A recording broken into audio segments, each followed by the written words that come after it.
Bom dia, pessoal. Obrigado pela presença de todos. Meu nome é Sérgio Portela, eu faço graduação em administração na Boston University aqui. E a gente vai apresentar o painel agora sobre reforma social. Então, antes de começar, o pessoal da organização desenvolveu uma pequena estrofe, meio que para passar ao pessoal um pouco do propósito da conferência mesmo, e eu vou ler aqui para vocês. O propósito central da Brasil Conference é o diálogo. Por isso, a escuta ativa e o respeito aos interlocutores são fundamentais. Só assim construiremos um espaço que realmente nos conecte, para que juntos enfrentamos desafios e construímos soluções para um Brasil melhor. Beleza? Agora eu vou chamar o primeiro palestrante, Eduardo Suplicy. Um salve de palmas, por favor.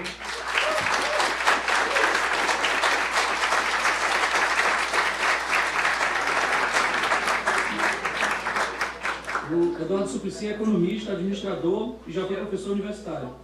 Ele foi o senador mais votado da história de São Paulo e tem décadas de experiência em políticas públicas. Ele foi um dos fundadores do PT também. O segundo palestrante é Hussein Kalor. Um salve de palmas, por favor.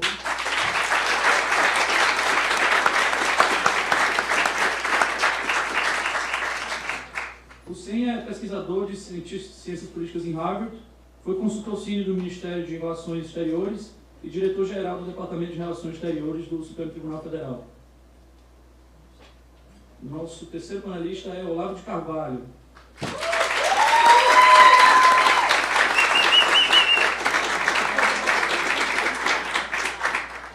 Olavo é escritor, conferencista, jornalista e filósofo.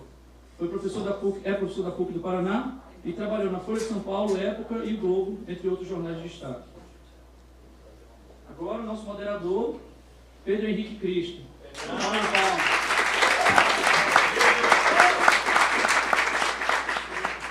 Ele é paraibano, tem mestres em Harvard, em Public Policy. Ele tem background de arquitetura, mas hoje mexe com políticas públicas por Harvard e sua tese de mestrado virou aula na escola de design. Fato curioso, quando ele se formou em Harvard, ele foi morar na favela do Vidigal e montou um estúdio lá. Junto com a comunidade, criou o Park City, considerado o maior legado urbanístico do processo olímpico do Rio de Janeiro. Outro fato curioso é que, junto com o Jorge Paulo Lema, eles são os únicos que já participaram das 3 edições da Brasil Conference.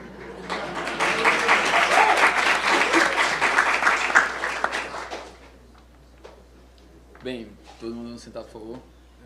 Eu tenho essa missão de ser o moderador e gostaria de pedir a todos para primeiro sentarem, né, para a gente poder conversar. Eu vou fazer uma pequena introdução para contextualizar o que está acontecendo. Eu acho que uma das coisas mais legais de Harvard e do MIT é a oportunidade de a gente ter o contraditório e um diálogo com respeito, sempre com o objetivo de uma construção. Vou sentar também para ir com vocês. Pois bem, né? Foi falado aqui na minha introdução que eu morei na favela do Vidigal e quando eu me formei aqui em Harvard, eu tive a honra da minha tese virar aula na escola de desenho, mas eu sentia muita falta de um conhecimento de campo mesmo, porque eu sabia que as bases de dados estavam enviesadas, que o que eu escutava de um lado, dito de esquerda, do outro, de direita, que são conceitos ultrapassados, não eram reflexões reais da verdade, e fui lá saber eu mesmo, ser parte daquele contexto para entender como é que funcionava. E nesses 5 anos a gente dedicou a vida, a alma, todos os sacrifícios possíveis, nossa capacidade, trabalho, esforço, e conseguimos criar um parque, que era um lixão de 20 toneladas, um projeto criado pela comunidade, com investimento de R$350 mil. Está aqui a Patrícia, uma das investidoras, a primeira investidora, né, Patrícia? Dá um alô para o pessoal aqui, por favor. E envergonhada. Mas o Edu fez. E foi um processo pedagógico que a gente viveu, todas as partes da coalizão, tanto os investidores, nós, experts e a comunidade. E a gente conseguiu criar o que foi considerado no meio urbanístico o maior legado olímpico do Rio de Janeiro, né? Que foi o terreno que mais valorizou em termos imobiliários, e a gente conseguiu o controle da gestão territorial para a comunidade e a favela. O investimento de 350 mil foi transformado num parque valorizado em mais de 58 milhões de reais, só que a gente bateu no teto da ditadura que existe no Brasil hoje, que é a ditadura da corrupção e da violência. E quando você cresce, de certa forma, você chega a um tamanho que incomoda o sistema, você tem algumas opções. Ou você fecha com ele, ou você corre, ou você morre. E o que aconteceu foi que logo depois que o parque foi criado, lideranças lá do Poder Paralelo chegaram e quiseram tomar o controle do parque, o que eu e o presidente do parque, um senhor chamado Mauro Quintanilha, de 56 anos, nos negamos a fazer. E a resposta deles foi que a gente tinha 5 dias para fazer o que eles queriam, cometer um crime, que a gente se negou, ou então morrer. Então a gente está exilado em São Paulo agora, só que a vida joga limão em você, você tem que transformar em limonada, né? Então, nessa lógica, nesse contexto que a gente está vivendo no Brasil, tanta violência, só a Síria tem mais homicídios em números absolutos que o nosso país, e uma polarização cultural e política tão forte que existe, a primeira pergunta que eu gostaria de fazer para vocês nas próprias falas é: como é que a gente sai desse jogo de soma zero, onde se um ganha, o outro tem que perder, para a gente trabalhar num jogo de soma não zero, onde a gente pode ter uma interseção de interesses e ter um ganha-ganha na construção social, cultural e política do país. Então, eu gostaria de pedir ao senhor Eduardo Suplicy, se eu pudesse começar, por favor, 5 minutos. Obrigado.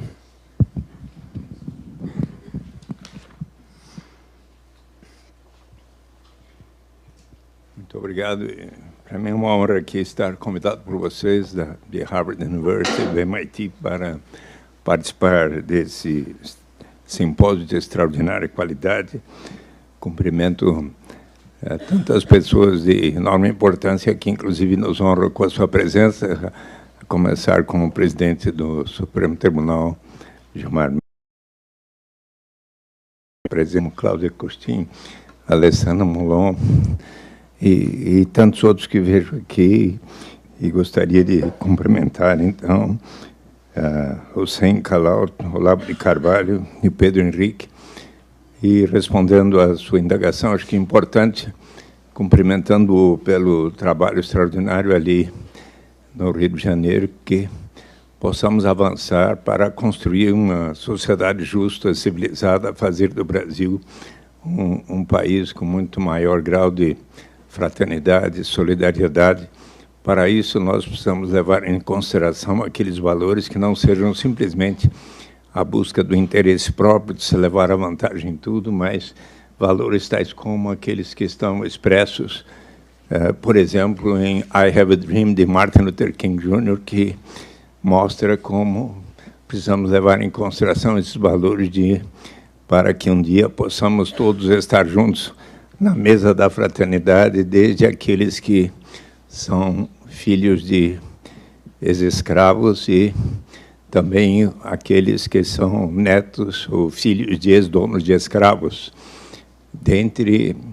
Então, precisamos saber quais aquelas políticas, instrumentos de política econômica que possam significar a aplicação destes valores e dos princípios tais como expressos por John Rawls em uma teoria da justiça, de igual liberdade, de diferença, de igualdade de oportunidades, de igual liberdade, segundo o qual toda pessoa precisa ter um conjunto de liberdades básicas fundamentais, como de livre expressão, livre associação, ir e vir, votar, ser votado, e todas as demais que possam ser estendidas a todos na sociedade, de diferença, segundo a qual para qualquer diferença socioeconômica que possa existir na sociedade só se justifica se for em benefício dos que menos têm e de maneira a prover igualdade de oportunidades a todos.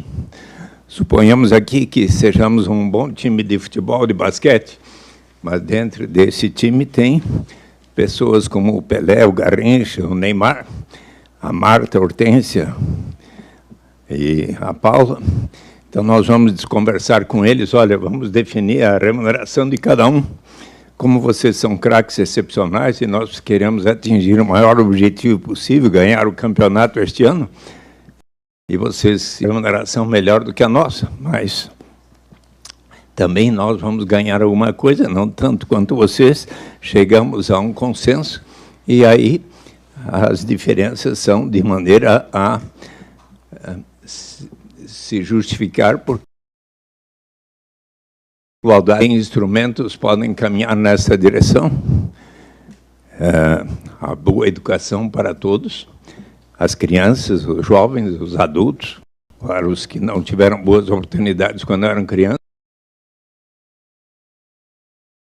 A reforma agrária num país ainda que é tão desigual na sua estrutura fundiária, a expansão do microprodução e o aperfeiçoamento das formas de transferência de renda. Nós temos diversas, no que todos aqui sabem que o Brasil foi o primeiro país do mundo a aprovar em 2004 que instituirá por etapas, a critério do Poder Executivo, a renda básica de cidadania direito de toda e qualquer pessoa, não importa a sua origem, raça, sexo, idade, condição civil ou socioeconômica, de participarmos todos da riqueza comum de nossa nação. Se trata de um instrumento que efetivamente colaborará para prover dignidade e liberdade real para todos. Nós temos hoje o Bolsa Família, que avançou significativamente. Hoje são 13.700.000 famílias inscritas, quase 48 milhões de pessoas, quase um quarto dos 206 milhões, mas um dia, diz a lei, será estendida a toda e qualquer pessoa. Inclusive, diz a lei, aos estrangeiros residentes no Brasil há 5 anos ou mais, a ninguém será negado, até para o Olavo de Carvalho, ainda que ele não precise necessariamente. Mas, só que os que temos mais, como eu e ele, vamos contribuir para que nós próprios e todos os demais venham a receber. Que vantagens há? Eliminamos inteiramente a burocracia envolvida em ter que saber quanto cada um ganha no mercado formal ou informal. Eliminamos qualquer estigma ou sentimento de vergonha de uma pessoa precisar dizer eu só recebo tanto, por isso mereço tal complemento de renda. Eliminamos o fenômeno da dependência, segundo o qual, se tivermos um sistema que diz que quem não recebe até tanto tem o direito a tal complemento, e a pessoa está por decidir, vou ou não iniciar essa atividade que vai me render esse tanto, mas se eu iniciar, receber esse tanto, e daí vem o governo e me retira o que eu estava recebendo naquele programa, eu talvez desisto e entro na armadilha da pobreza ou do desemprego. Isso. Mas qual será a maior vantagem? Exatamente do ponto de vista de que nos fala o grande Prêmio Nobel de Economia em Desenvolvimento como Liberdade, Amartya Sen, que desenvolvimento, se for para valer, deve significar maior grau de liberdade para todos. Ele relata vereador, que... Desculpa interrompê-lo. Perfeito, a gente tem mais 30 segundos. Então, para aquela jovem que, por falta de alternativa, não tem outra maneira para dar de comer em casa para crianças e sua avó resolve vender o seu corpo, ou para o personagem do Homem na Estrada, do Mano Brown, que, por falta de alternativa, resolve se tornar um membro da quadrilha de narcotraficantes, o dia que houver para si, para cada pessoa na sua família, a renda suficiente para atender às suas necessidades vitais, essa pessoa vai ganhar, que me surge pela frente, mas que vai ferir a minha dignidade, colocar minha saúde e vida em risco. Agora posso aguardar um tempo, quem sabe fazer um curso aqui na minha cidade, em Harvard, no MIT, até que surja uma oportunidade, mas de acordo com a minha vocação. É neste sentido, pois, que a renda básica de cidadania elevará o grau de dignidade e liberdade para todos. A propósito, eu quero recomendar a todos o livro que acaba de sair, da Basic Income, do filósofo e economista Philippe Van Parijs, que foi aquele convidado para dar aulas de filosofia em Harvard, quando faleceu John Rawls, e que deu uma aula maravilhosa, convidado pelo Amartya Sen, aqui em Harvard. Eu vim assistir a primeira aula deles e fiquei encantado. Então, acaba de sair, Harvard University Press. Eu gostaria que você também pudesse ler isso, Olavo. Ótimo, ótimo. Aproveitando o gancho, vereador... Eu vou dar para os 3 componentes da mesa aqui, renda de cidadania, saída pela porta, depois eu escrevo... Muito obrigado. Agora eu quero a dedicatória, viu? Muito obrigado, então. Obrigado. Muito bom. Ótimo. Cara Olavo, por favor, o senhor. O senhor, por favor. Muito bem, muito obrigado pelo convite. Um dos organizadores ou promotores deste encontro, o Dr. David Paris, eu não sei qual é a nacionalidade, nem, portanto, como se pronuncia o nome, deu uma entrevista à BBC dizendo que um dos grandes problemas do Brasil é a falta de diálogo, sobretudo entre direita e esquerda. Ele diz que cada um só tenta comunicar aquilo que já acredita, não havendo, portanto, interpenetração das consciências, nem diálogo algum, nem troca alguma. Mas, como dizia um amigo meu, fulano me eu vou sair perdendo na troca. Então, eu quero ler aqui para vocês um paragrafinho de um artigo que eu publiquei em 2012, no Diário do Comércio. Mas começar com um ponto de partida. Da independência até os anos 70 do século XX, a história social e psicológica do Brasil aparecia translúcida na literatura nacional. lendo os livros de Machado de Assis, Raul Pompeia, Lima Barreto, Antônio de Alcântara Machado, Graciliano Ramos, José Lins do Rego, Jorge Amado, Marcos Rebelo, José Geraldo Vieira, Ciro dos Anjos, Otávio de Faria, Aníbal Machado e tantos outros, tínhamos a imagem vívida da experiência de ser brasileiro, refletida com toda a variedade das suas manifestações regionais e epocais e com toda a complexidade das relações entre alma e história, indivíduo e sociedade. A partir da década de 80, a literatura brasileira desaparece. A complexa e rica imagem da vida nacional que se via nas obras dos melhores escritores é então substituída por um sistema de estereótipos vulgares e mecânicos até o desespero, infinitamente repetidos pela TV, pelo jornalismo, pelos livros didáticos e pelos discursos dos políticos. No mesmo período, o Brasil sofreu mudanças histórico-culturais avassaladoras que, sem o testemunho da literatura, não podem se integrar no imaginário coletivo, nem muito menos tornar-se objeto de reflexão. Foram 30 anos de metamorfoses vividas em estado de sono hipnótico, talvez irrecuperáveis para sempre. Muito bem, Aristóteles ensinava que a inteligência racional não opera diretamente sobre os dados dos sentidos, mas sobre as imagens criadas pela fantasia estocadas na memória.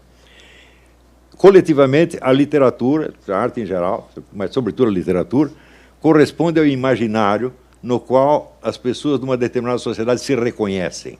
Ou seja, há um acordo na esfera do imaginário antes de poder haver qualquer acordo ou qualquer diálogo na esfera das ideias e dos conceitos. Desaparecendo a literatura, não temos mais uma imagem operante da sociedade brasileira e da experiência de ser brasileira. Portanto, pergunto eu, que diálogo é possível nessas condições?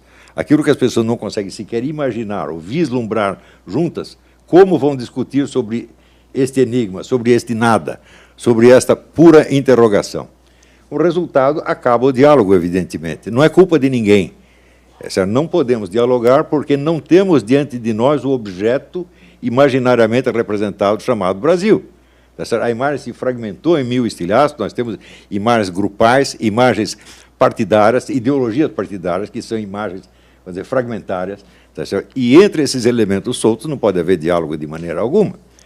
Ora, isso quer dizer que a destruição do imaginário brasileiro, ela também tem outras consequências. A primeira é a destruição da linguagem. Não há mais uma linguagem comum na qual nós possamos dialogar. Então, há anos eu protesto contra o uso de termos de ciência política como meros instrumentos de insulto. Por exemplo, o termo fascista. É impossível você ler qualquer petista escrevendo sobre tucanos ou tucanos escrevendo sobre petistas que não apareça a palavra fascista. O Reinaldo Azevedo, cada artigo ele chama os petistas de fascistas e é chamado de fascista por eles. Digo, olha, eu estudei fascismo muito. Digo, não tem nada de fascismo, nem no PT, nem no PSDB. O fascismo é o nome de um fenômeno objetivo, existente, historicamente reconhecível, tá certo? E não é um porrete para você sair batendo na cabeça das pessoas. Mas por que elas fazem isso? Porque elas não conseguem se comunicar noutro nível. Não há um objeto visível sobre o qual possam conversar, o objeto desapareceu. A sociedade brasileira, a vida brasileira desapareceu do imaginário. Ela ainda existe na realidade, mas ela não aparece na literatura, não aparece no teatro, não aparece no cinema. É só você ver a lista de escritores que nós tínhamos nos anos 50 e 60, que era uma pleiade de gênios absolutamente formidável, com o que temos hoje. Entre os anos 80 e 90, eu fiz alguns trabalhinhos para a editora carioca Top Books, e um dos trabalhos eu escrevi Orelhas de Livros. E no fim de um daqueles anos eu reparei que os melhores livros do ano, os únicos que mereciam atenção, eram todos escritos por autores octogenários ou nonagenários. E eu disse, o que vai ser na geração seguinte? Vasculhando para ver quem na geração seguinte poderia manter a tocha acesa, eu vi que só tinha duas pessoas. Um era o Bruno Tolentino, poeta, meu amigo, e outro o romancista carioca Alberto Mussa. Bom, o Bruno morreu logo em seguida. Então, se morreu todo mundo, sobrou Alberto Mussa e eu. A minha avó me deu o nome de Olavo, quer dizer sobrevivente. Foi profético, quer dizer, morreu todo mundo, sobrou eu. E agora? O que eu faço aqui? Então, em resultado desse desaparecimento, não é possível raciocinar sobre o problema da sociedade brasileira. Então, nós temos aqui sugestões soltas, soluções soltas, que não são articuláveis numa concepção de conjunto, de maneira alguma. Então, a falta de diálogo não é culpa de ninguém, não é sectarismo, não é partidarismo. É realmente uma impossibilidade. Desaparecendo a linguagem pública e desaparecendo, portanto, a possibilidade de raciocinar, o que acontece? As inteligências caem. Segundo pesquisa da Organização de Cooperação e Desenvolvimento Econômico, hoje as universidades brasileiras têm entre os seus formandos 80% de analfabetos funcionais. 80%. É? Ora, quem são esses formandos? Eles são a classe dominante, são a raiz da classe dominante. Eles são futuros senadores, deputados, governadores, chefes de departamento, presidentes de empresas, etc., etc. Analfabetos funcionais. Eu confesso para vocês, há mais de 10 anos eu não consigo ler uma tese universitária de mestrado ou doutorado, e eu leio muitas por curiosidade, Nossa. que não esteja repleta de erros de gramática brutais desde a primeira página. O que é isto, minha gente? Carolavo, 30 segundos, por favor. 30 segundos. Então, em resultado disso, nós temos uma devastação intelectual medonha. Então, nós podemos nos sentar e discutir quais são as soluções para os problemas. Eu digo, bom, é o seguinte, nós pretendemos resolver todos os problemas primeiro e ficar inteligentes depois. É possível isso? Eu acho que não. Então, eu acho que o momento daqueles que, componentes desta conferência, que são todos pessoas da classe dirigente, botaram a mão na cabeça e pensaram o seguinte, de onde surgiu tudo isto? Nós fizemos isto. Todos nós. Não é questão de partido. Todos que administram e conduzem o Brasil há 30 ou 40 anos fizeram isso. Nada disso resultou de fatores fortuitos e anônimos. Tudo foi resultado de decisão errada. Então, a hora de botar a mão na cabeça e dizer, olha, nós fizemos isso, nós descobrimos, abrimos o caminho para a ratoeira e entramos. Agora nós temos que nos lembrar como entramos nisso e qual é o caminho de volta. É isso. Obrigado.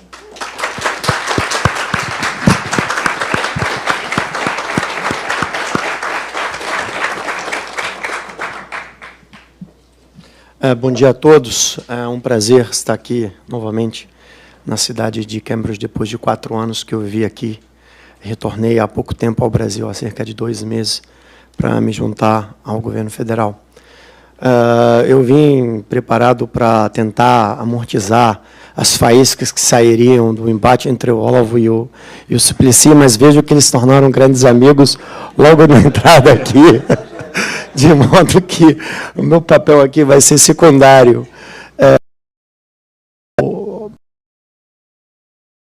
A natureza do tema de hoje está cheia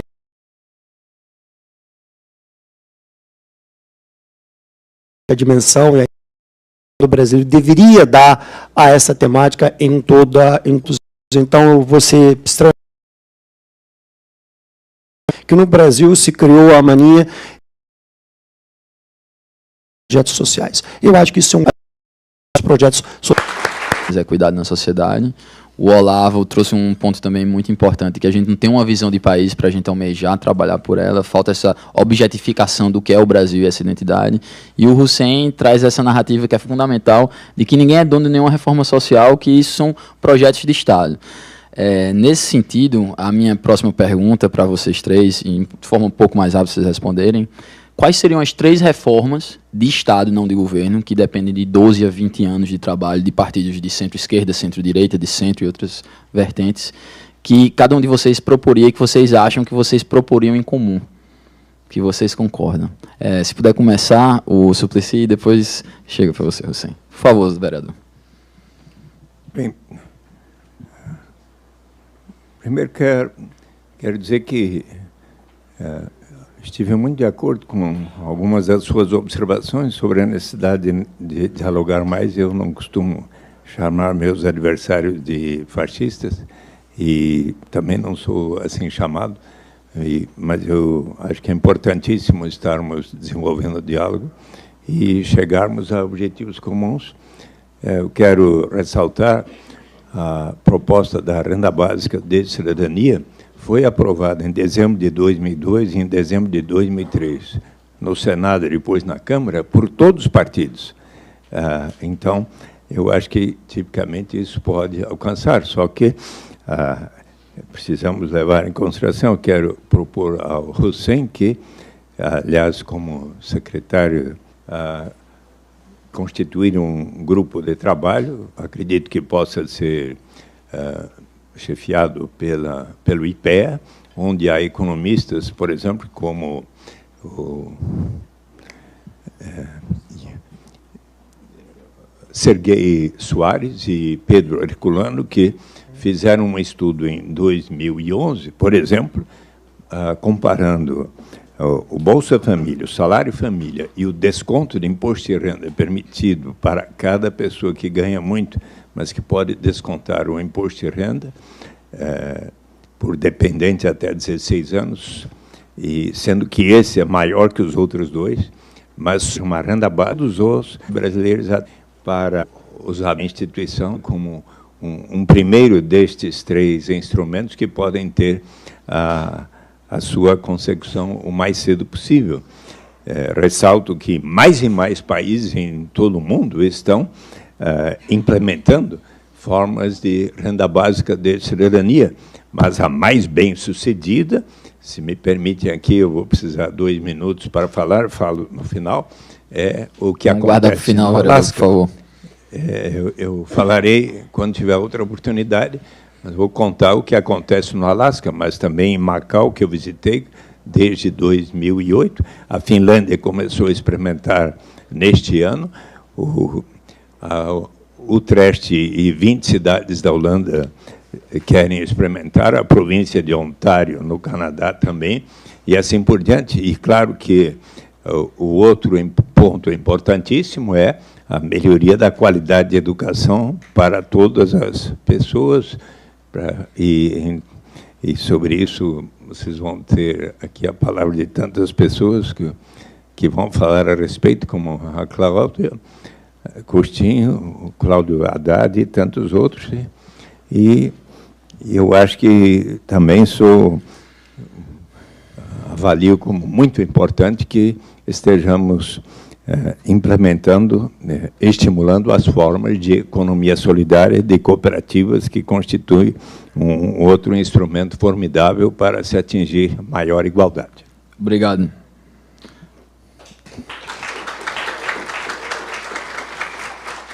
Carola, por favor. A ação sem... Nós sabemos que 80% dos formandos das nossas universidades, da nossa classe dirigente, é composta de analfabetos, com 70 anos agora.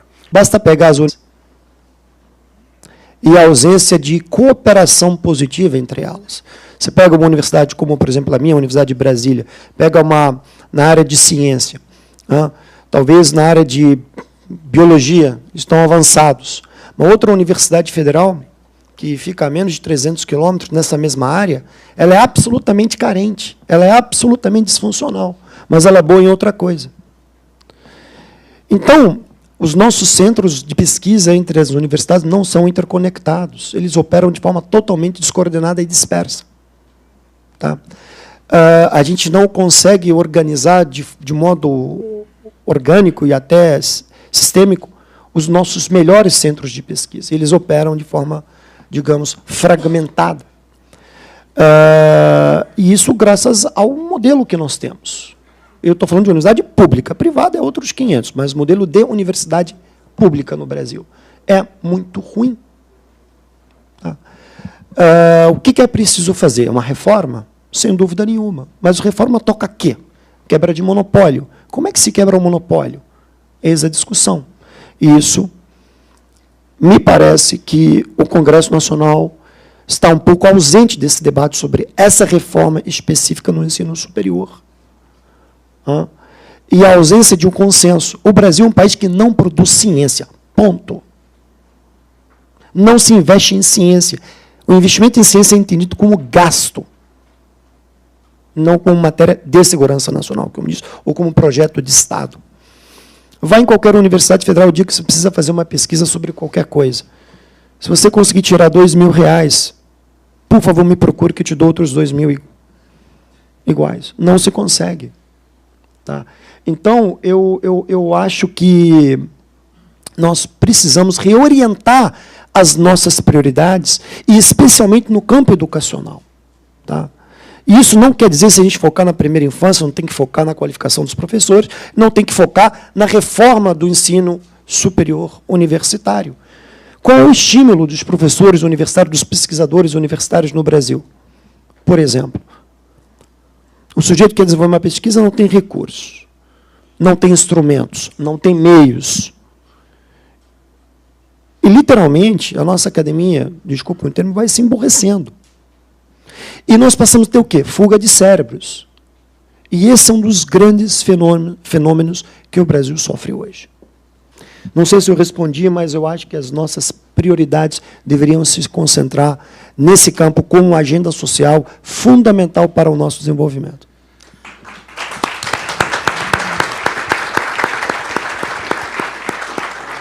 É excelente, que está bem claro que a gente tem um propósito em comum, que é a reforma educacional do Brasil. O grande desafio é que qualquer reforma de Estado é antes uma reforma no meio político. Tem que ter uma ação política coordenada. E eu, pessoalmente, quando vim aqui para Harvard, vim dedicado a estudar educação, né? Muito inspirado pelo trabalho da Cláudia, que está aqui. Inclusive, quando a minha tese virou aula, foi ela, a secretária de Educação, que transformou a aula, não só no estúdio, mas também numa escola lá na Rocinha, então eu te agradeço pessoalmente. Mas fiquei com aquela coisa, né, que a gente bateu no teto da corrupção, a gente viu todas as dificuldades que é para se desenvolver um trabalho na Secretaria de Educação, como no Rio de Janeiro, você conseguiu grandes resultados lá. E a gente fica questionando a nós mesmos como é que a gente pode agir mais na política. E a tentativa maior que os grupos de nossas faixas etárias tiveram foi: vamos influenciar a política pública, vamos ser diretores de fundação, vamos ser secretários executivos, o que é um conto de fadas. Você só faz política pública como político eleito. Então, por isso, eu e outras pessoas fundamos um movimento chamado Brasil 21, que a gente está dialogando com o Partido Novo, João Dionísio está aqui, que junto com a Rede, eles têm a honra de ser os únicos partidos que não fizeram Caixa 2, né? A gente tem que reverenciar isso. E foi muito interessante que o João me falou quando eu conheci ele. Ele fez: Pedro, eu não vou abrir outra ONG, eu vou abrir um partido, porque esse é o meio da gente inferir para uma real mudança.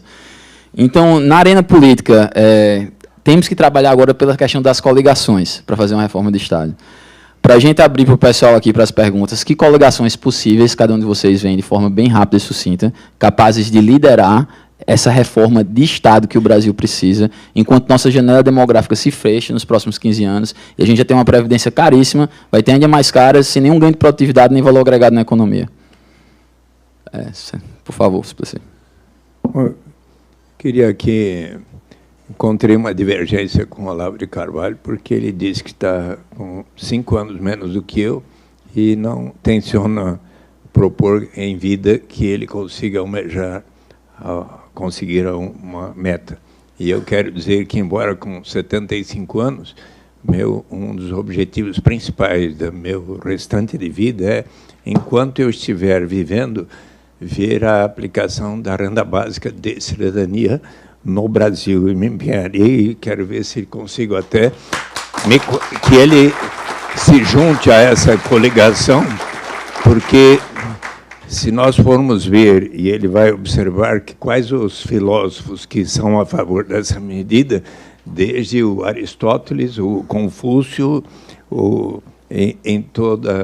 Antigo e no Novo Testamento, estão todos os grandes pensadores, assim como o bispo Desmond Tutu, Martin Luther King Jr., Amartya Sen, John Kenneth Galbraith, ou até pessoas como Friedrich von Hayek e Milton Friedman, são todos coligados na direção de se garantir o direito à sobrevivência de todas as pessoas na humanidade, e eu quero muito coligar-me com todos os partidos políticos que venham a abraçar esta causa.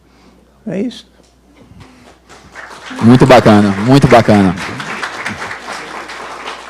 Olavo, por favor. Olha, eu não sei a resposta a esta questão. Quais as coligações deveriam fazer para promover as grandes reformas, etc. Essa questão está infinitamente acima da minha capacidade, como está infinitamente acima da capacidade de todo o parlamento brasileiro e de toda a classe universitária brasileira. Essa que é a... Vamos dizer então, acho que a gente faz, a gente desiste, não, temos que lutar, né? Em primeiro lugar, nós vemos que o ponto nevrálgico aqui é a educação. Aqui estamos de pleno acordo, aqui todos nós. Só que a palavra educação, o conceito de educação, pressupõe uma hierarquia de valores, uma separação entre o que merece ser transmitido e o que merece ser esquecido. Ao passo que essa distinção, hoje, ela é combatida por toda a classe falante do Brasil. Se você disser, por exemplo, que um quadro de Poussin ou de Velázquez vale mais do que um grafite na parede, você é chamado de fascista. Então, o conceito mesmo de educação está destruído na base. Se não há uma separação, uma distinção entre o que é valoroso e deve ser transmitido à próxima geração e o que não precisa ser transmitido, acabou a educação. Então, isso quer dizer que o problema da nossa educação não é assim, não é falta de verbas, não é um problema administrativo, não é um problema econômico, não é sequer um problema político. nós não temos a concepção de educação. E não temos a concepção de educação por quê? Não temos a concepção de Brasil, não temos a visão integral da sociedade brasileira que tínhamos em outra época. Então, o objeto do nosso pensamento desapareceu da nossa frente, nós não conseguimos enxergá-lo e o substituímos por palavras. Por exemplo, nós falamos em direitos. Eu não tenho a menor dúvida de que o nosso amigo aqui, o ex-senador Suplicy, tem razão ao dizer que toda pessoa ao nascer tem certos direitos. Mas, como ensinava a filósofa Simone Weil, os franceses pronunciam Weil, mas eu me recuso a fazer isso, no livro L'Enracinement, o Arraigamento, que é um dos grandes livros do século XX, ele diz assim, então, o que é um direito? Direito não é nada mais do que o efeito. Se eu digo, por exemplo, as crianças têm direito de ser alimentadas, mas eu não sou capaz de dizer quem tem a obrigação de alimentá-las, na verdade, elas não têm direito nenhum. Então, em vez de dizer cada brasileiro tem direito a isso, nós temos que assinalar quem tem a obrigação de atendê-los. A nossa Constituição está cheia de direitos, mas não diz quem tem a obrigação de atender a esses direitos. Então, não adianta nada. Então, está na hora de começar a fixar as obrigações dos diversos setores da sociedade, das diversas classes sociais, qual é a obrigação do empresariado, qual é a obrigação do político, qual é a obrigação do professor universitário, qual é a nossa obrigação aqui, e assim os direitos decorrerão disto sem precisar sequer ser proclamados. Você vê, a primeira grande proclamação de direitos que houve na história foi a Declaração dos Direitos dos Homens e do Cidadão, que foi a Revolução Francesa. Seguiu-se o quê? Uma sangueira desgraçada, a queda da França na ditadura de Napoleão e um século inteiro de crise dos quais a França não saiu, na verdade, até hoje. Então, essa palavra direito, cada vez que eu escuto, olha, você tem direito, eu falo, não quero, por favor. Eu tenho medo dessa coisa. Entendeu? Eu estou aposentado, teoricamente, faz 25 anos, nunca fui buscar o dinheiro. Nunca. Porque acho que isso dá azar. Obrigado, senhor Olavo. Hussein, por favor.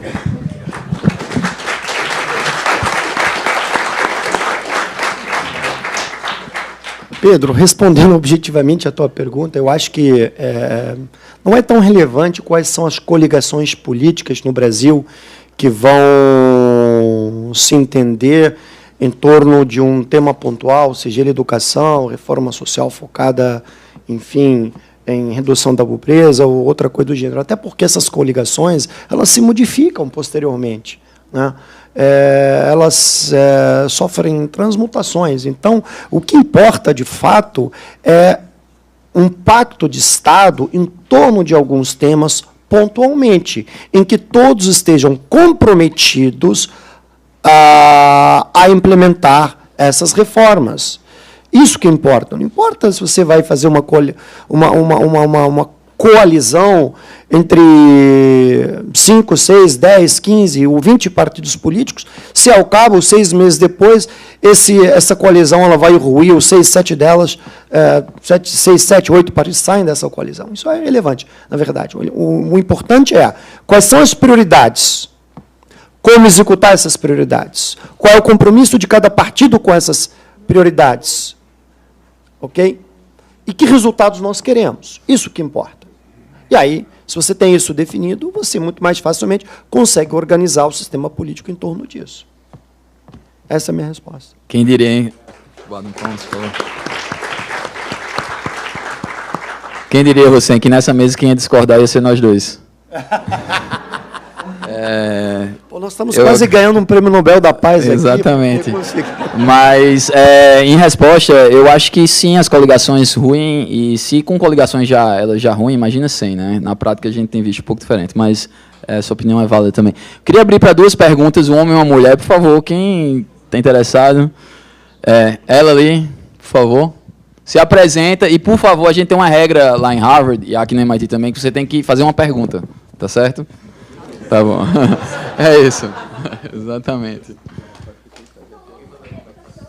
Vem pra cá. Vem pra cá, vem pro meu lado aqui. Vem. Você? Pronto. Onde ir? Okay. Você falou... Meu nome é Letícia, sou estudante de Stanford. Eu queria falar com você porque você disse que a educação no Brasil está obsoleta, que eu concordo, e... Quais mudanças você acha que seriam interessantes para fazer com que o nosso ensino superior formassem pessoas que realmente soubessem e não analfabetos funcionais? Faz. Uma pergunta muito boa, muito reflexiva, e eu acho a educação da primeira infância, de 0 a 2 anos, é fundamental.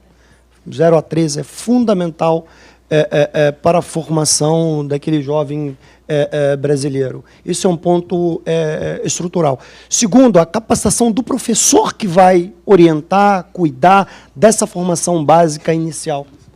Então, nós temos um grande déficit no nosso país na formação dos professores da primeira infância. Eu acho que isso é estrutural. Segundo aspecto, eu acho que no Brasil o nosso foco para a pesquisa como motor necessário e fundamental para a geração de ciência e inovação, ele não obedece a nenhuma arquitetura estratégica de longo prazo. Tá?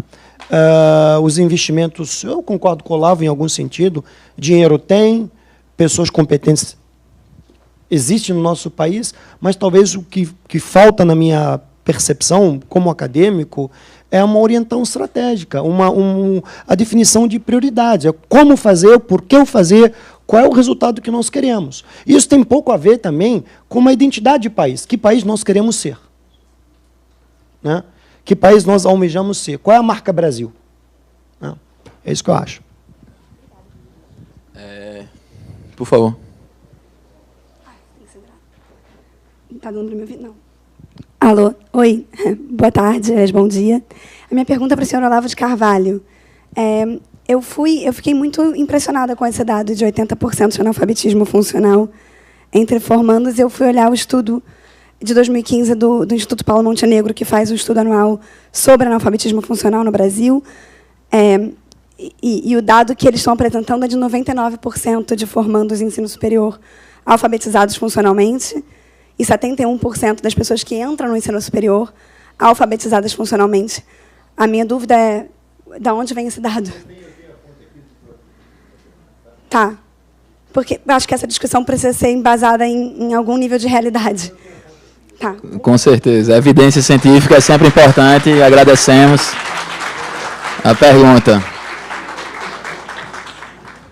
Mais alguma pergunta?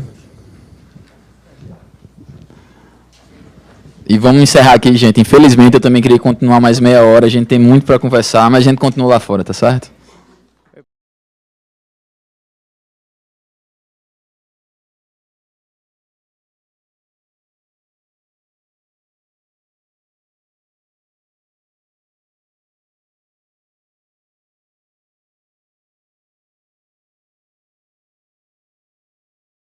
Da pesca, mas boa parte da população era muito pobre. Então ele disse, vamos criar um imposto de 3% sobre o valor da pesca para instituir um fundo que a todos pertencerá. Mas o imposto sou contra. Enorme resistência. Demorou 5 anos para conseguir. Uma vez aplicado, deu tão certo que 10 anos depois tornou governador do estado do Alasca. J. Hammond era o seu nome. O Alasca descobriu, ao final dos anos 60, enorme reserva petrolífera.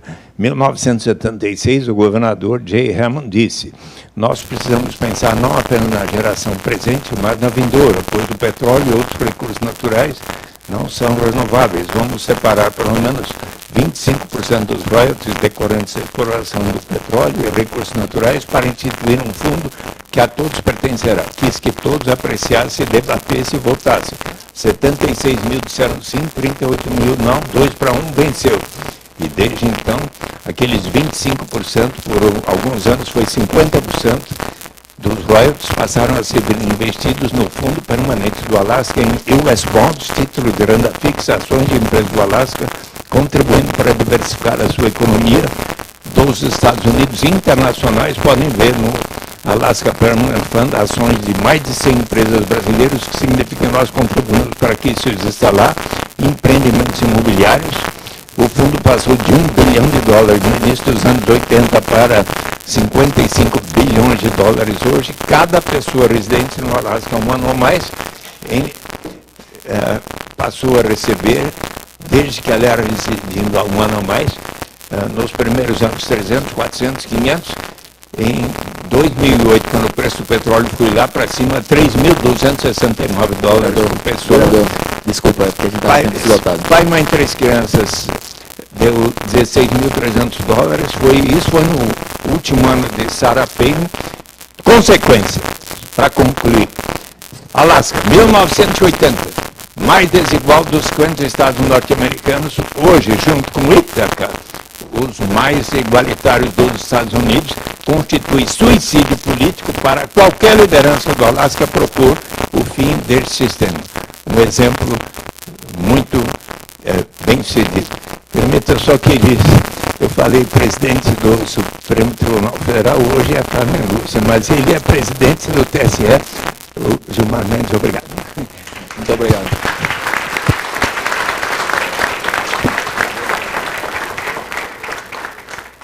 Senhor Olavo, por favor. O microfone está na sua esquerda. Isso. Então, qual é a prioridade 1? É uma coisa da qual nunca vocês vão ouvir falar, nem na mídia, nem no parlamento. Prioridade número 1 é a educação dos intelectuais, porque os intelectuais são os agentes principais de formação e transformação da sociedade. Eles são os pilotos da mentalidade pública. E se eles não estão preparados, eles não vão preparar ninguém e não vão fazer nada de bom. Tá certo? Isso aí não pode ser um plano de governo, evidentemente, isso tem que ter uma iniciativa da própria sociedade, aqueles que estão conscientes do problema têm que agir. Eu estou agindo, vai fazer mais de 20 anos, para este fim. Eu não vou resolver nenhum problema social, tá certo? Não vou melhorar a renda básica do brasileiro, não vou fazer nada disso. Mas eu prometo para vocês, eu vou legar para a geração seguinte uma camada de intelectuais muito mais sérios e muito mais preparados do que aqueles que nos antecederam. Isso é o que está dando para eu fazer, mas eu acho realmente que esse é o problema central. Vejam a lista que eu dei aqui, vejam o que era a alta cultura brasileira nos anos 50 e 60 e o que é hoje. Isso não é brincadeira, gente. Cultura não é um adorno, cultura não é a cereja do bolo, é a fórmula do bolo. Como eu disse no começo, não adianta você tentar resolver todos os problemas para tornar inteligente e culto depois. É exatamente o contrário. Então, há 50 anos estamos invertendo as prioridades. A solução é essa, a solução é aquela. Ninguém sabe todas as soluções, mas nós sabemos que se não houver os agentes qualificados, nenhuma solução vai funcionar jamais. Então, esse é o problema número 1 do Brasil, a formação dos intelectuais. A nossa classe intelectual decaiu de uma maneira impressionante. Muito mais até do que a educação básica, tá certo?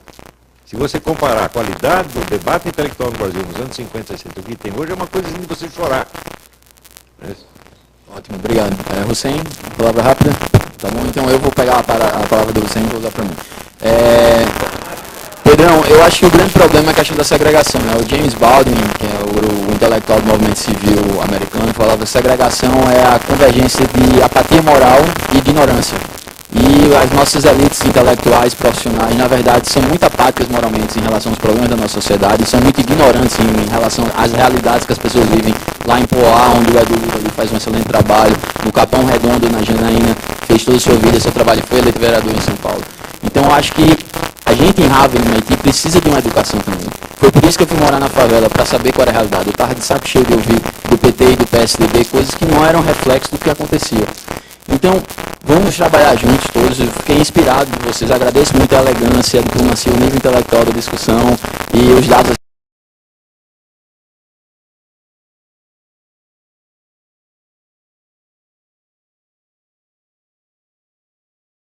A gente checa depois, Alessandro, com certeza. Sou o Marina, com esse objetivo de sair do conto de fadas, Olavo, e trabalhar na política, onde o senhor, Eduardo Suplicy, fez uma carreira tão brilhante, e onde você luta tão fortemente pela ética e a evidência no trabalho. E mais importante que tudo, a gente sempre lembrar que se o Brasil é o país do futuro, o futuro começa agora e cabe a gente fazer ele. Muito obrigado, pessoal.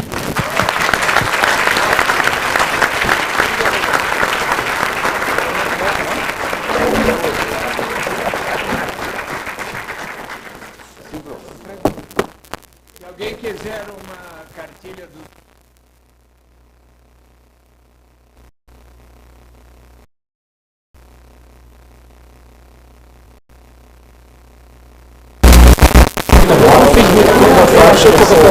A gente vai ter 10 minutos de intervalo aqui para tomar um café e aí 10 minutos para ver todo mundo aqui de volta.